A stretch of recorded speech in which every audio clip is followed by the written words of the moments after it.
Hello, children. Today I am going to tell you the story of the Bell of Atri. You know, students, that in our society and your surroundings, you have seen that people exploit the animals in many ways, and we also do the same. Suppose that we know that the horses, the bullocks, the buffaloes, they are all used in our purposes. In different ways, people exploit these animals. In return, we feed them a little, and when they are not in use, we treat unkindly, and sometimes we do the inhuman behaviors to such animals. In this story, the same thing happens, and the writer wants to convey such message that we should be careful of our pets, our domestic animals, and we should not be unkind to them, even that when they are not in our use, when they are old. This is the story about a small town of Italy. That's name of the town is Atri. Okay children, आज हम लोग the bell of एट्री इस chapter को पढ़ेंगे. In the next video, you will get the question answers part and the other objective questions and all the exercises. Okay, in this video you will get the explanation of the story and we will discuss about the story. Okay students, and students, you will remain in my channel and subscribe my channel and also press the bell button. Okay, now let's start the story of the Bell of Atri. Atri is the name of a small town in Italy. It is a very old town and was built on the side of a hill. You know the students, Atri एक छोटा सा town है, Italy शहर का, Italy देश का एक छोटा सा एक टाउन है, शहर है, और उस शहर के बीच में एक ओल्ड टावर है. Tower means you know students, that is a tower. एक बहुत ऊंचा एक ऐसा इमारत बना हुआ रहता है जहाँ से पहले ज़माने में the kings and the soldiers they look after the whole city and the town. Okay students, उस टावर से पूरा देश को, पूरा शहर को ऑब्ज़र्व किया जाता था, इंस्पेक्ट किया जाता था. इसके लिए टावर बनाया जाता था.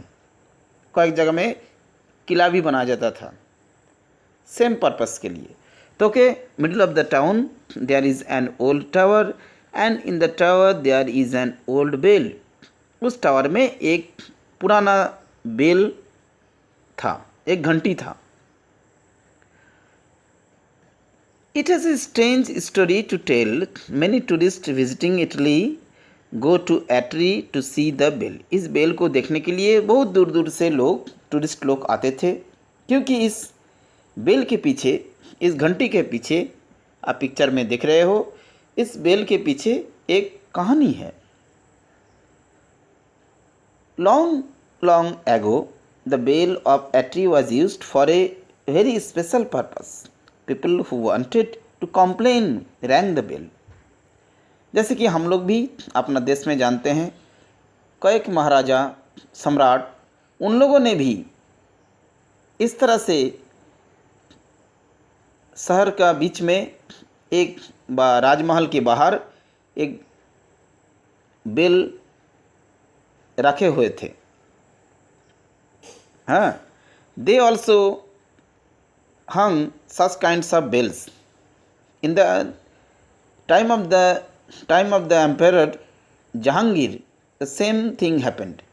सम्राट जहांगीर ने भी इस तरह का एक बेल अपना महल के बाहर में टंग कर रखे थे, और इस टंगा हुआ घंटी में जो भी बेल बजाता था, जो भी इस घंटी को हिलाता था, लोग समझते थे ये किसी ना किसी का कोई प्रॉब्लम होगा, and the people must face any problem and they come there, or any individual he or she may come here to complain. और राजा अपना दरबार से किन्हीं को वहाँ भेजते थे और उनका प्रॉब्लम को सॉल्व करते थे। Same thing happened in entry also long years ago. बहुत साल पहले एट्री में भी, उस शहर में भी ऐसा ही एक घंटी बंधा हुआ था, और उस बेल को लोग शिकायत के लिए जब किन्हीं को कोई कंप्लेन करना हो तो उस they rang the bell and the जजेस हेल्प्ड देम। और कुछ जज भी अपॉइंट किया गया था जिन लोगों का इस प्रॉब्लम को, कोई भी डिस्प्यूट हो उसको सॉल्व करते थे। एंड द जजेस were the old wise man of the town. शहर का बहुत ही वाइज मैन, बहुत ज्ञानी लोग या तो बहुत बुजुर्ग लोग को एक काम दिया गया था। And they listen the complaints in the market place. Many people rang the bell and many wicked people were punished। बहुत ही ऐसा लोग, जिन लोग कोई दुष्ट काम करते होंगे, उन लोगों को सज़ा भी मिलता था। इस तरह से एक सिस्टम था। That was the system. After that उस शहर में अब कोई भी कंप्लेन नहीं आने लगा। लोग बहुत ही, the people spend their lives in peace. शांति में बिताने लगे। किसी का कोई प्रॉब्लम अब नहीं है, कोई शिकायत नहीं रहा। One day the rope with which the bell was tied broke। जिस रस्सी से बेल टंगा हुआ था वो रस्सी एक दिन टूट गई। अब नई रस्सी, न्यू रोप लाने के लिए लोगों को दूसरा शहर जाना पड़ता। लोगों ने क्या किया, ऐसा तो उस बेल को कोई बजाता नहीं है, क्योंकि वो एट्री शहर बहुत पीसफुल था, किसी तरह का किसी में कोई कॉम्प्लेंट्स नहीं था, कोई क्राइम नहीं था। इसलिए लोगों ने ये डिसाइड किया कुछ क्रीपर्स और क्लाइंबर्स ग्रेप वाइन का, ग्रेप वाइन्स मीन्स कुछ लत, अंगूर का लत, ग्रेप वाइन से उस रोप के जगह में एक ग्रेप वाइन से बेल को बांध दिए। दे Tide the bell with grapevine। Okay students, you understood the story now। लेकिन उस शहर में क्या हुआ, there was a rich merchant who had an old horse। उसी शहर में एक बहुत रिच मर्चेंट रहते थे, बहुत धनी एक मर्चेंट रहते थे। मर्चेंट मीन्स जो बिजनेस करते हैं, व्यापारी। And he had an old horse. उनके पास एक बहुत ही बूढ़ा घोड़ा था। When the horse became old the merchant drove him out. अपना घर से उसको निकाल दिए। No one took care of the horse, no one gave him food. The poor horse kept wandering from place to place. बेचारा horse, बेचारा घोड़ा एक जगह से दूसरा जगह घूमते रहे, क्योंकि अब उसका मालिक उसे नहीं खिलाता है, देखभाल भी नहीं करता है, क्योंकि वो बूढ़ा हो चुका था। One day he came to the tower. एक दिन उस हॉर्स उस टावर में आए। टावर का सामने आकर उसे नहीं पता था कि इस बेल को बजाने से मेरा बातों को कोई सुनेगा। लेकिन एक ऐसा इंसिडेंट हुआ, the horse got the such grape vine that creepers. उस लत को देखकर, अंगूर का उस लत को देखकर उसे खाना शुरू किया, चबाना शुरू किया। Seeing the grape vine he started to chew and pull at it. साथ साथ में घंटी भी बजने लगा। You students understood the story now. What was happened there? क्या घटना हुआ था? As he pulled the wine, the bell started to ring. The judges at once came to the marketplace. To their great surprise, they saw a horse pulling the grapevine. लोगों को बहुत आश्चर्यचकित होने लगा, क्योंकि बहुत दिनों से उस शहर में उस बेल को कोई नहीं बजाया था। Nobody has rung the bell, and all of a sudden they saw such things and they were very surprised. One of the judges recognized the old horse. उनमें से एक जज उस ओल्ड हॉर्स को पहचान गए और ये भी पहचान गए कि ये हॉर्स एक रिच मर्चेंट का है। और उनको समझ में आया जरूर कहीं ना कहीं कुछ बात होगा, ये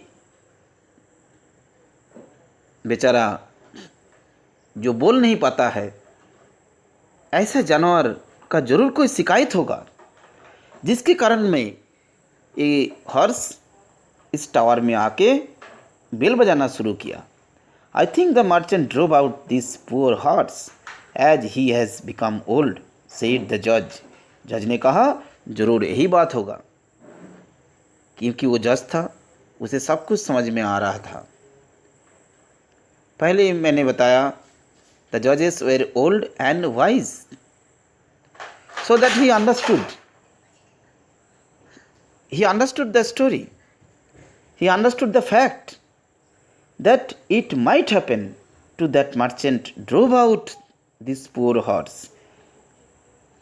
अब उन्हें समझ में आ गया जरूर ऐसा ही कुछ हुआ होगा, और तुरंत उस मर्चेंट को भी बुलाया गया। Since the horse has come to make a complaint, said another judge, we must find out the truth. We must find whether the merchant has ill-treated this animal.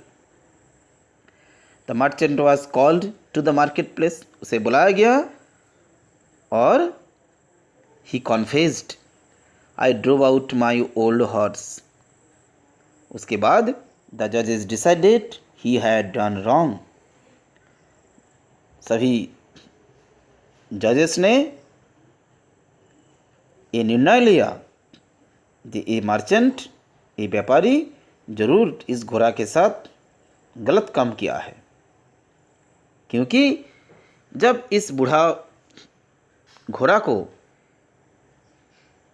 देखने की समय आया तब उस मर्चेंट ने इसे घर से आउट कर दिया, जबकि जिंदगी भर इससे काम लिया होगा। That was the inhuman activity. We should not do this. Now see that the last of the story, what happened. Take the horse home and take good care of him, feed him well. They also find the merchant. Now the judges ordered the merchant to take care of the horse and take good care of him and feed him. Merchant को कुछ punishment भी दिया गया, कुछ fine लगाया गया और अपना ओल्ड हॉर्स को ले जाने के लिए कहा, उसे देखभाल करने के लिए कहा। After that the horse return to his old stable and the merchant took good care of him. That is the conclusion of the story. So that is a lesson we learn from this story that we should be kind to the animals. We should not drive out of our houses when such animals are not in our use. Okay students, in the next video you will get the question answers and other exercises also, so that you will remain in my channel.